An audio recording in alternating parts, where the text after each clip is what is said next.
Detectives never work in isolation, whether appealing for help from the public. She said that is the vehicle that your hitchhiker got into. Or calling in the big guns for tactical support. 5 or 6 firearms loaded in the house, so it's a dangerous business. It takes a team effort to crack the toughest cases.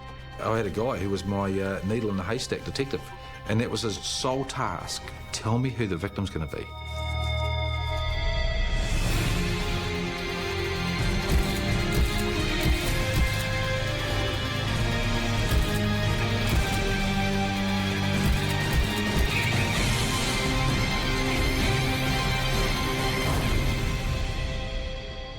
There are 1,400 detectives in the New Zealand Police tasked with solving the most serious crime, but none of them works alone. The crime is solved by breaking up an investigation into smaller tasks and bringing together specialised teams, each with a specific focus. Seasoned detectives know the power of the team. Qualities of a good detective start with the team. Ultimately, the buck stops with the boss, but at the end of the day, it's a team effort. If it was that good, you just get in a car and go out and deal with it all yourself like they do on television. We work as a team to create our luck by seeing a huge range of people, interviewing lots of people, looking for the little thing or the things that will break the investigation and give us the result.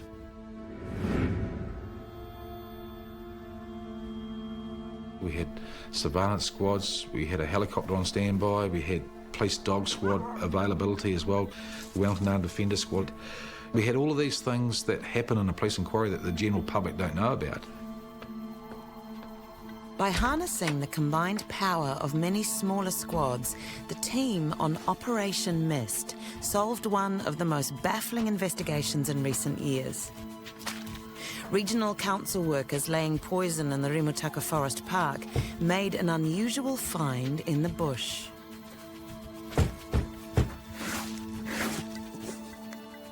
Hey, Pahi, come and have a look at this. Buried in the ground, well off the beaten track, was a plywood bunker with a sinister welcome note. We didn't know really who was involved.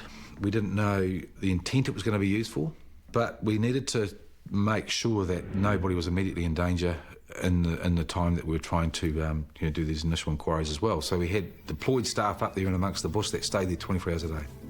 Camouflaged tactical officers staked out the bunker, and detectives went in and removed all the food items, restocking the bunker with identical replacements. So we fingerprinted that night and nothing came up whatsoever. Most of the food items were either very common, like cans of Coke, or had no barcodes like the apples. But the signature range cheese pointed them to the Food Town supermarket chain.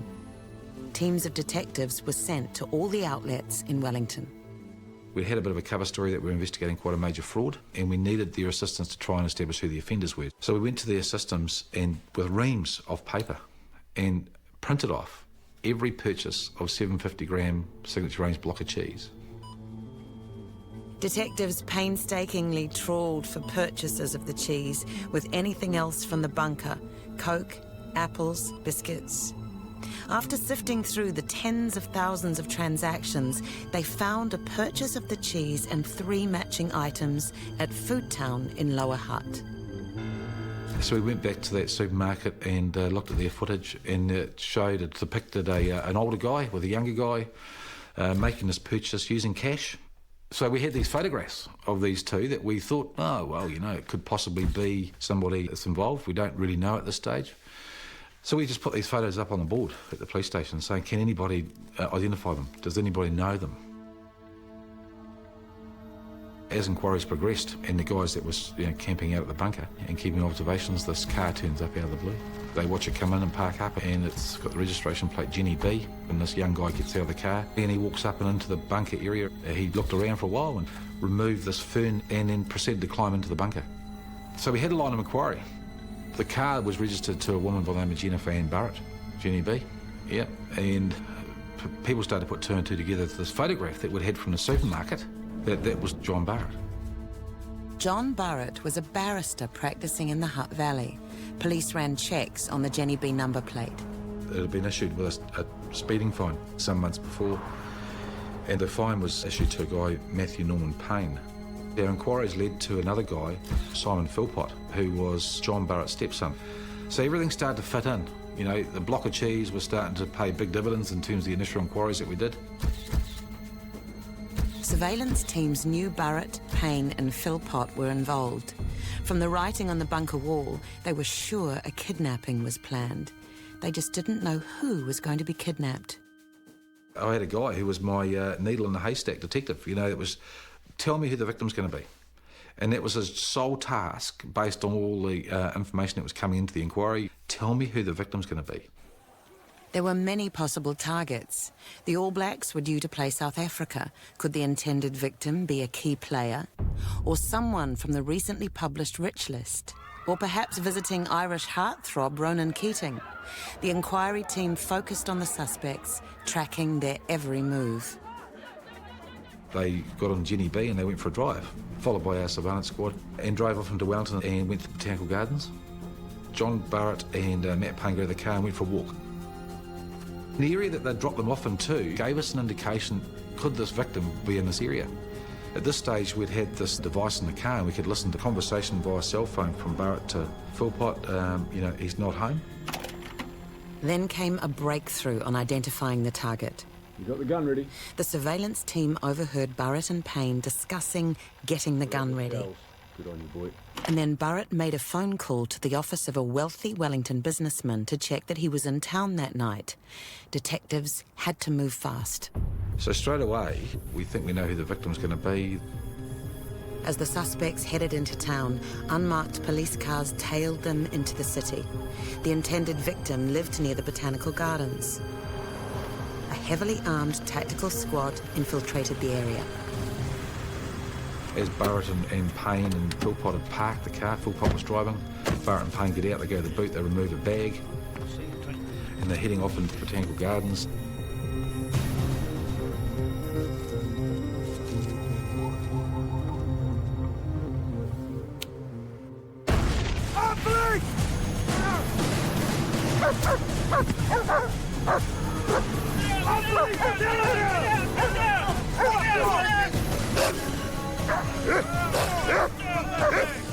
Barrett wouldn't comply with the police's instructions. A police dog was then released and took him to the ground.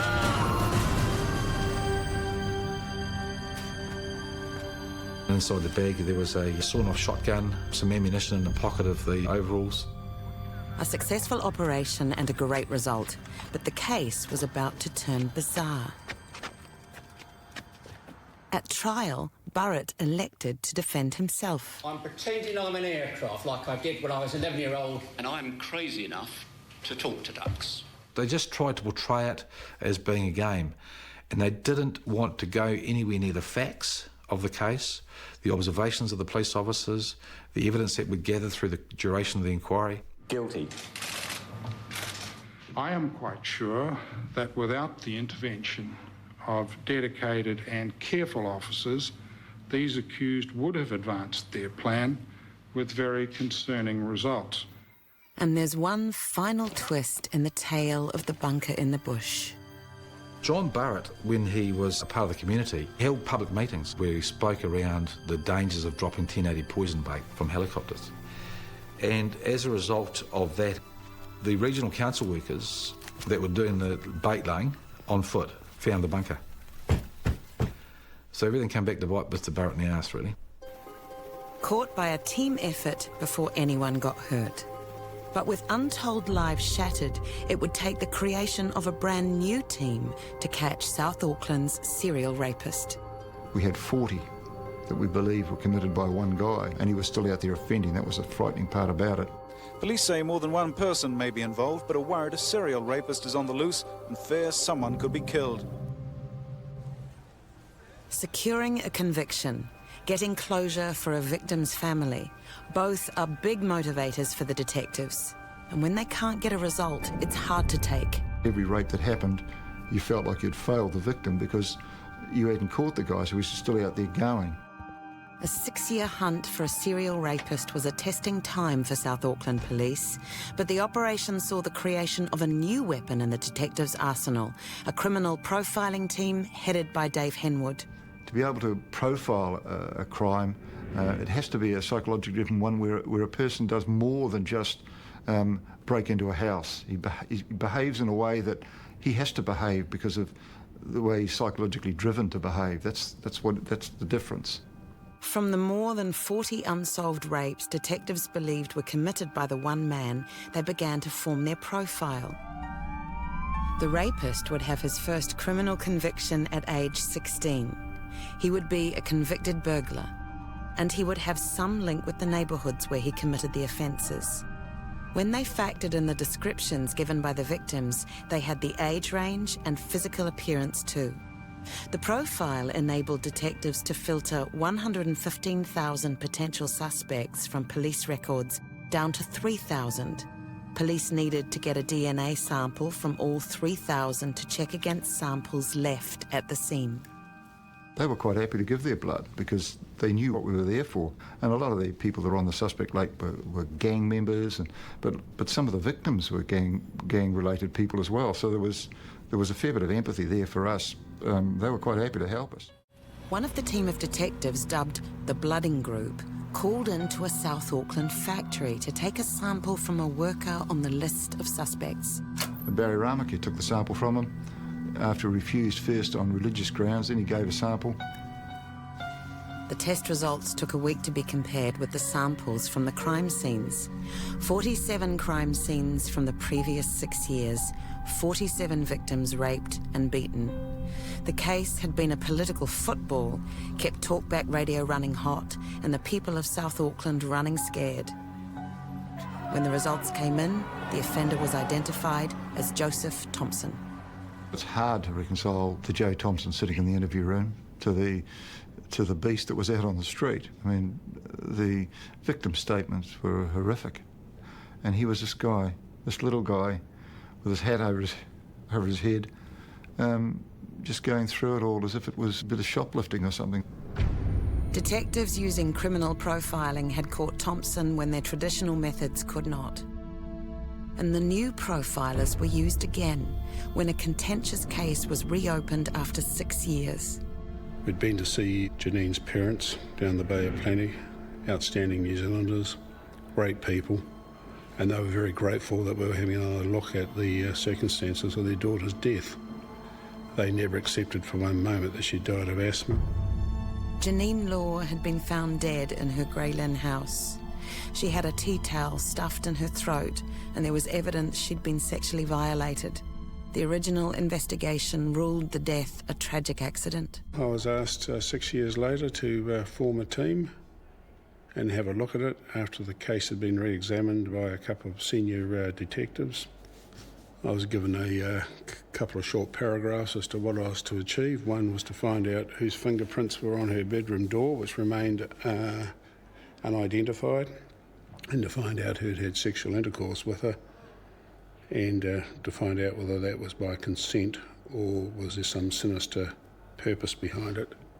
Rutherford handpicked his team of 12 detectives and set up a small inquiry base in Auckland Central Police Station, working under the same roof as the original inquiry team. Sadly, some people thought we were wasting our time and said so. That was unhelpful. Close the door, Jim. Rutherford's team were looking for offenders fitting a certain profile. They trawled through boxes of historical charge sheets. We had 5 years of them, so I think that's around about 60,000. They were available in archives, and we had to get them out and manually go through them.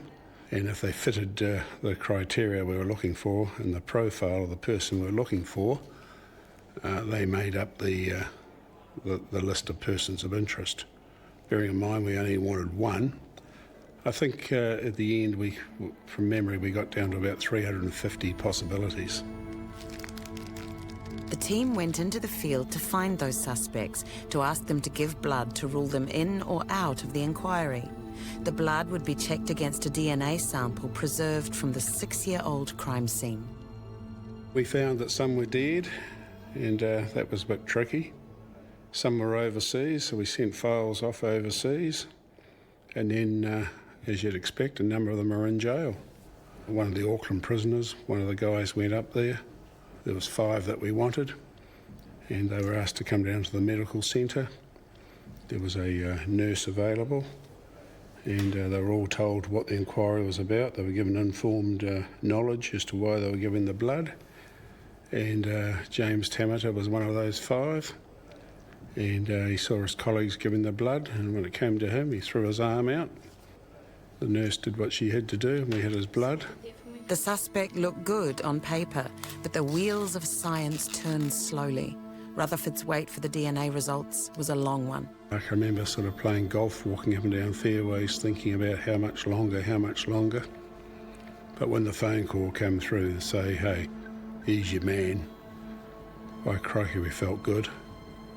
And, you know, he was interviewed in jail. He denied it at first. But when he was interviewed, he asked whether or not there was a nun that used to work in the prison. And she sat with him, and she told him, if you've got something to tell the detectives, you should tell the truth. And he broke down and cried and confessed. The findings of Rutherford's team were a far cry from those of the original inquiry. The police did a thorough investigation into it, but unfortunately, the truth of the matter is that we didn't get it right. And, you know, sometimes we make mistakes. You know, we're human, and who hasn't made them? I've made plenty, and you learn by them. Sometimes an inquiry is just too big for a small hand-picked team of a dozen detectives. Sometimes, to solve crime in this modern age, police must join forces with other agencies like customs. Unfortunately, we have quite a big drug user market in New Zealand, and I don't think we appreciate that. But there are criminal networks in Asia and other parts of the world that are aware of that, and they do prey on New Zealand. We would receive phone calls weekly from people, from parents, who would ring and say, look, my son or my daughter was a valued member of the family, but 6 months ago something happened, and they are now the most despicable, the most terrible person that we know.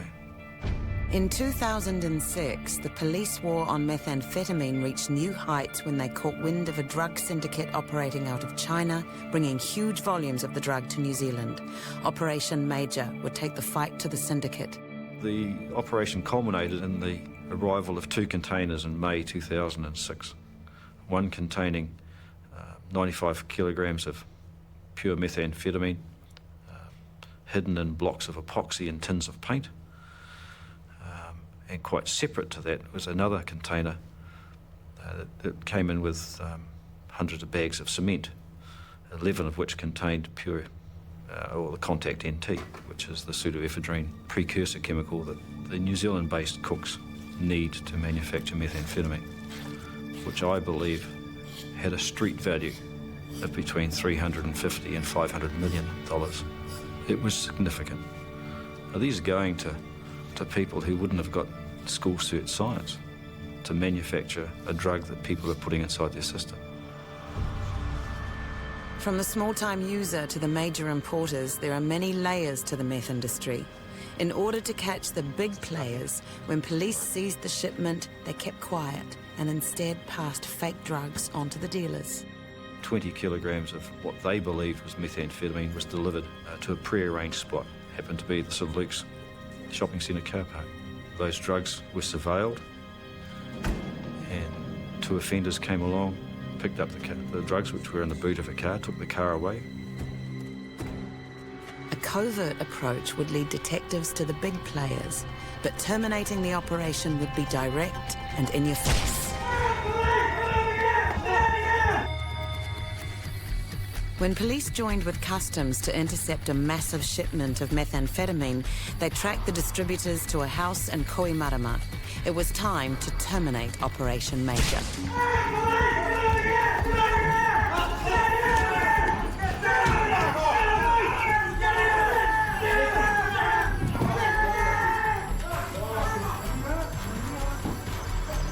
Found them with scales and drugs and a range of cell phones ready to make calls for the distribution. There's 5 or 6 firearms loaded in the house, an M16, a number of pistols, revolvers. it's just brought it home to my staff and everybody else that this is a dangerous business. 7 major players in the methamphetamine trade were arrested and an estimated $500 million worth of the drug confiscated. At the conclusion of Operation Major, where we had the successful seizures, you would expect that the market supply of methamphetamine and contact NT would dry up. There was a small blip in the price for about 2 to 4 weeks. And that gap that we'd taken out was just taken up by others. That syndicate was one of about 5 that I estimated operating at that time.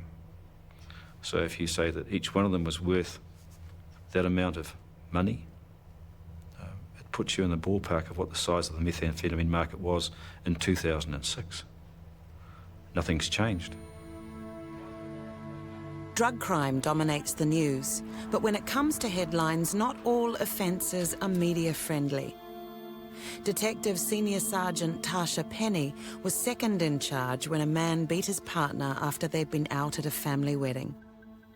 The male had accused the woman of flirting with another person at the party, and they'd left the party, and then the violence had started. He'd started hitting her around the head, and then he grabbed the grab handle in a car, in a four-wheel drive. He'd wrenched that out of the car, which that would show you the anger he had, and he had used that to violate her. The woman was killed. Police needed to get word out in the media to encourage witnesses to come forward, but Tasha and the inquiry team struggled to get buy-in from journalists. I had a conversation with a reporter whom I had time for, who actually said to me, "Oh, but this is a family violence matter."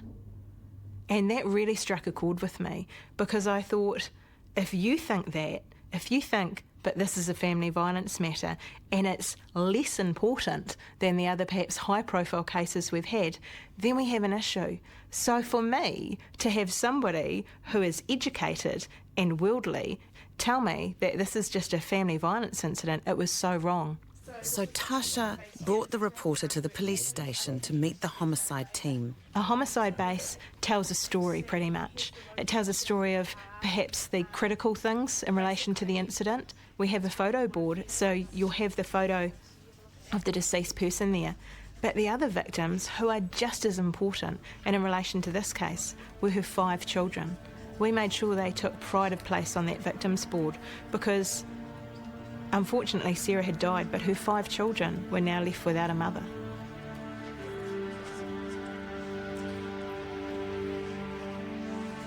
She had a look around the base. She talked to a couple of the staff about the impact, and it was great to see that she really did change her mind. She actually ended up apologising for that comment. The reporter not only apologised, but wrote a front-page article highlighting the abuse the woman had suffered at the hand of her partner. Her family had known about some of the violence, and they had made offers and tried to help her get out of the relationship. And we profiled the relationship, and it was effective. After that, I had women ringing me saying, "I've read this story, and it's my story, and I'm going to be killed. How do I get out of it?" While horrific crimes might be solved by sharing the workload among the team, the emotional burden is often shouldered alone. When you make a career of investigating death, violent death, you develop a very strong professional mechanism that leaps up and protects you from the horror. But in some cases, the horror is just too hard to ignore. When 2-year-old Lily Bing was abused and killed at the hands of her aunties, Detective Superintendent Rod Drew was put in charge of the case. I think a little bit sticks with deaths like the death of Lily Bing. And so it's just that little piece that sticks, and there might be another one that sticks a little bit more. So it does have an effect downstream. I don't have any doubt about that at all. It certainly has on me. The case also took a heavy toll on Drew's team, 2 detectives quitting in the wake of the inquiry. I've got no doubt at all that this case had an impact on their leaving. Dave Whitford recalls well his first homicide, where a 2-year-old girl had been killed as a result of abuse by her parents. Particularly tough because the little girl was the same age as our son was then. I can recall coming home from the post-mortem on that particular one, and here's my son carrying around a little wee stool that he used to use, and by using that he could just get to the bench and help mum and me or whatever, cooking and all that sort of thing. And I came home from the post-mortem that day, and he lost his balance and fell on the floor. He started crying. I picked up the wee stool and just hurled it through the kitchen door. One of the legs went through the jib board in the hall, and then I immediately got berated by my wife and my very upset son. And I was challenged to do a real job on the stool if I felt like that, and so I took it outside and I smashed it to a million pieces. So it does affect you. Crimes against children can be the toughest assignments, and when 14-year-old Gloria Kong was kidnapped from her home in 1983, detectives faced a massive challenge. Kidnappings are very different. In a homicide, the damage has already been done, but in a kidnapping, there's the capacity for you to cause considerable further harm through any error that you might make. Within hours of the girl being taken by armed kidnappers, police had set up a massive operation. But for the very first time in New Zealand's history, detectives insisted on a full media blackout. If you had this being plastered across TV, it can cause consternation amongst the offenders, thinking, I've got a tiger by the tail here, and you may well frighten them off, and they abandon the victim who's left tied somewhere and would die in the meantime. The stakes were high. It was critical that the media maintained the news blackout until police had recovered the girl. When 14-year-old Gloria Kong was kidnapped, detectives insisted on a full media blackout in case news coverage caused her to be harmed. No one was allowed to report on the kidnapping during the embargo, but detectives gave the reporters access to the inquiry team to prepare stories. Editors and etc. worked closely with us. Everyone was concerned, in fact, for the safety of this young girl. Incredibly, young Gloria managed to free herself and escape her captors. With the girl now safe and the media working closely with the inquiry team, Stokes let the kidnapping hit the headlines. Next, recorded conversations of the kidnappers' phone calls were broadcast nationwide, and detectives appealed for public help to identify him. I'll call you back about leaving the cash. Don't pull the pigs. We had a number of suggestions on names, but one name in particular cropped up, and we deliberately continued to play the tape with a view to softening that person up for the interview, and it worked very well. Everywhere he went, acquaintances said, by God, that voice sounds like yours. And in fact, even his mother said, David, that sounds like your voice. So that when the detective arrived, he was quite happy to talk to us. By then, he'd basically had enough. The crime was actually solved by the community, assisted by the police, in that order. The operation showed the importance of making the news media part of the investigative team. Understanding how the media can advance an investigation is one of the many skills needed by the modern detective. As a senior detective fronting the media, you need to work out first who your audience is. Who is it that you're trying to talk to? Is it just the general public to reassure them about what's happened and what they can expect? Or is it a particular witness who's been seen somewhere who you're trying to say, you know, the person in the red coat walking the dog, we want to talk to you? Or is it the general appeal to anyone who was in that area at that particular time? Or is it trying to communicate subtly with the offender? I'd often have a strategy where I'd have a case that was of some interest, and I'd sit down and think, well, I can release this bit now, I'll keep that bit till the next day, and then I'll release something on the third day, and then I'll have something different for the fourth day, and then hopefully there'll be a development in the inquiry where I'll be able to give them something on the fifth day. And then you think about how you're going to work it into the next week.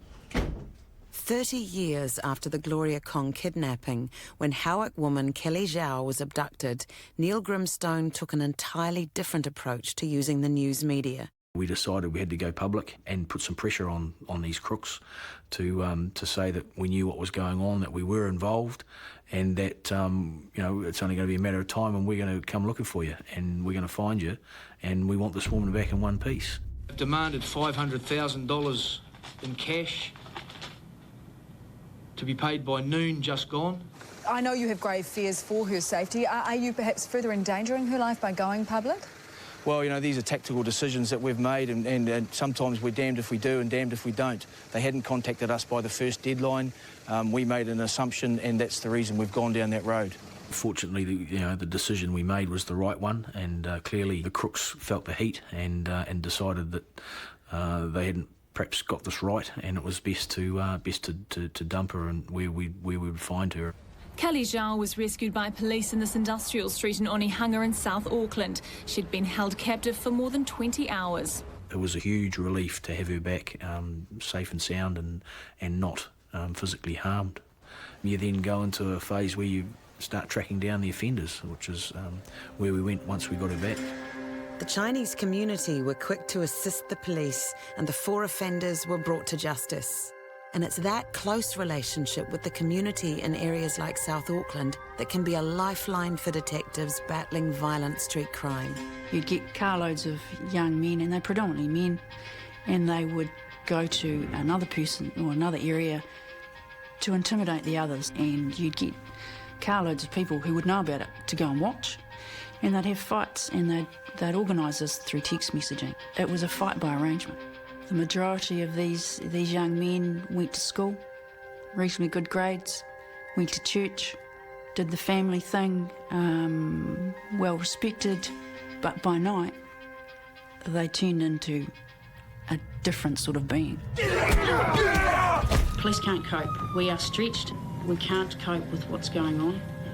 I fronted the media and said that the level of violence in Counties Manukau had escalated to the extent that it was out of control, that the police were the ambulance at the bottom of the cliff, and that we needed the community to assist us with actually dealing with this problem.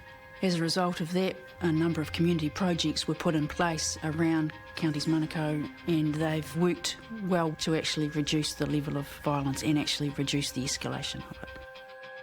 One tight-knit community found themselves under fire in a series of armed robberies. Make no mistake about it, we, the detectives and the police, were under a certain amount of pressure. This was a whodunit for $130. We didn't have a clue who the hell was responsible for it. Steve Rutherford has seen more than his share of violence, with more than 30 years policing the streets of Auckland.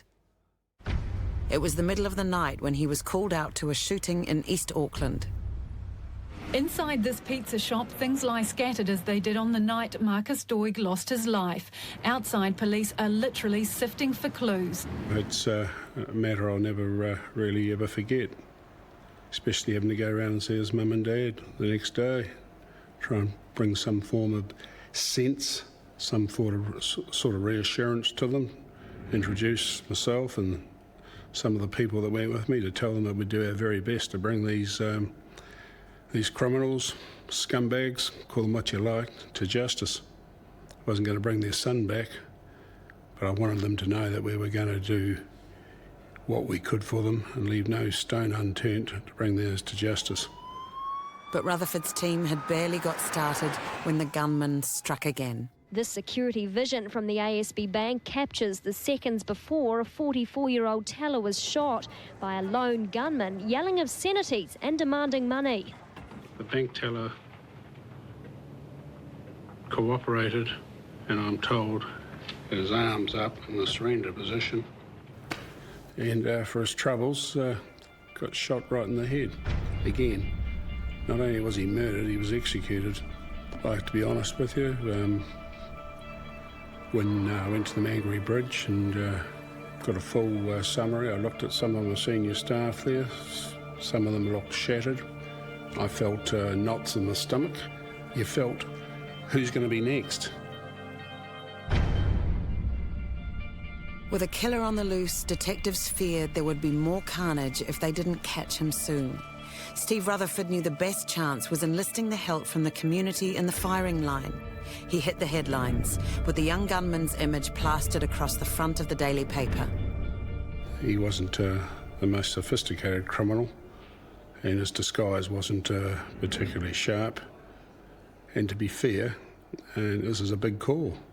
His parents identified him on the front page of the Herald and made contact with the police. And I had the utmost respect for them for showing the courage and fortitude to come forward, because if they hadn't, there's no question we would have got him, but there could have been more victims. Have you plead guilty or not guilty? Guilty. Sorry. Essie Faliali'i's guilty plea saw him sentenced to life imprisonment along with his partners in crime. They were just greedy, bloody criminals. They didn't care who got hurt, who got killed. It was all about money and greed. And the only good thing about them is that they're where they are for a long, long time. The news media were crucial to the identification of the killer gunman, and the same partnership with the eyes and ears of the community helped detectives when a backpacker was murdered in Taranaki. Being a German tourist, it was a hugely high-profile case because it had implications for the rest of New Zealand as a terrible place or a good place, but our reputation was on the line, and we sort of knew that. When a woman's body was found off a bush track, Detective Senior Sergeant Grant Coward was quick to mobilise his inquiry team and to use the cameras to communicate with the killer. We will find you. Come forward now. She had clearly been beaten. Having a cursory search of her, and we found a small piece of paper that had a phone number on it. And the phone number was a Wanganui phone number, and the people there confirmed that this woman had stayed with them the night before. So within probably 2 or 3 hours, we were able to determine who the victim was, and it was Birgit Brauer, who was a German tourist hitchhiking around New Zealand. The Wanganui couple explained that Birgit wanted to hitchhike to New Plymouth. They told her not to and offered to drive her. She says, oh no, I'll be okay, you know, I've hitchhiked all around New Zealand. And so they took her to the north end of Wanganui, and they watched her thumb a ride north. In fact, brilliantly, they recorded the registration number of the vehicle that she got into at the north end of Wanganui. Detectives raced to find the driver and found him quickly enough. But he dropped Birgit Brauer in the tiny township of Waitotara. She was just going on how she was enjoying her stay and everything, and it's just a tragic event. Detectives started going door to door. And found a woman who regularly phoned her mother in the Hawke's Bay, and while she was on the phone, she looked out her ranch slider window, and under the light standard was our victim, Birgit, seeking a ride. She did some excellent work and note the time, and also the fact that her packs were thrown in the back of a four-wheel drive vehicle.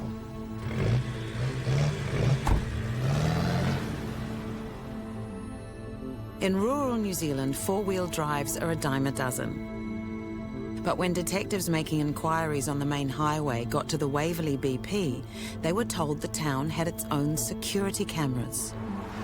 This footage was shown to our witness in Waitotara. I think there were, in an hour-long period from 9 o'clock till 10:15, there was something like 12 four-wheel drive vehicles went through Waverley in that direction. I think she came to the 8th one and she said, that's the vehicle. That is the vehicle that your hitchhiker got into. Thanks to that community vigilance, detectives now knew exactly the make and model they were looking for and appealed for sightings of the 1987 Hilux Surf. In total, there was something like 200 Toyota Hiluxes in this area, in Wanganui and New Plymouth combined. Sightings began to flood in from around the region. 3 people at Lucy's Gully told us they'd seen a Toyota Hilux or something similar there. 4 people came forward and said that they'd seen a Toyota Hilux at a little place called Cardiff. We then had information from people who had seen the Hilux at Lake Rotakari. Then an astute constable in Foxton provided the inquiry with a major lead. A local farmer had reported the theft of his grey Hilux. He'd lent it to a farmhand who hadn't returned it. His name was Michael Wallace. He became a person of interest to us.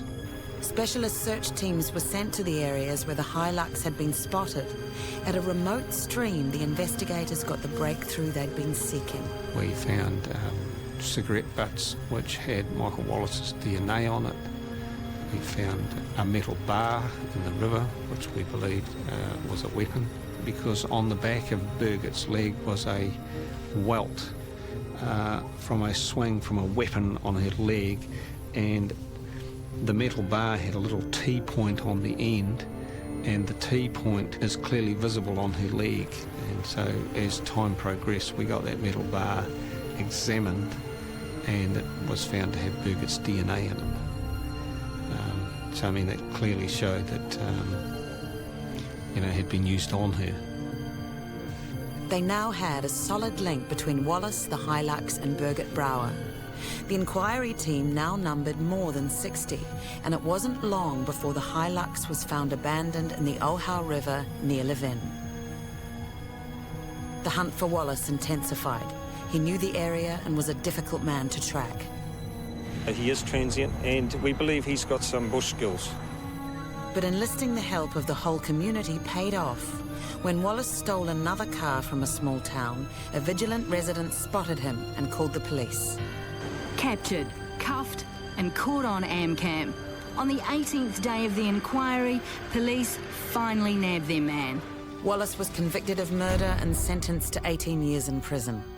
The media was a huge challenge, but they were hugely effective because the public came on board and they helped us dramatically. Without the public of New Zealand, we wouldn't have got where we did with this case. There's no doubt in my mind about that. But they came forward and helped us. And, you put the public's help together with a team of dedicated detectives who want to achieve a result, you do achieve a result. It's those results, knowing they're making a difference, that provides the detectives of the Criminal Investigation Branch the motivation to walk into the fray when others turn away. The biggest buzz I get, the biggest thing that brings me to work every day is working with these young men and women who are as excited about doing those things as I was, they're talented and they're keen and they're full of energy, and they're here every day doing those sometimes thankless tasks, those sometimes horrific tasks, because they think that's worth doing. And I love it. It energises me. Cleaning up the mess of society, or helping to clean up the mess of society. And they do it every day. It's not just once in a blue moon. It's out there. They're doing it every day, 24 hours a day. And it takes special people. Everyone likes them, to solve a mystery.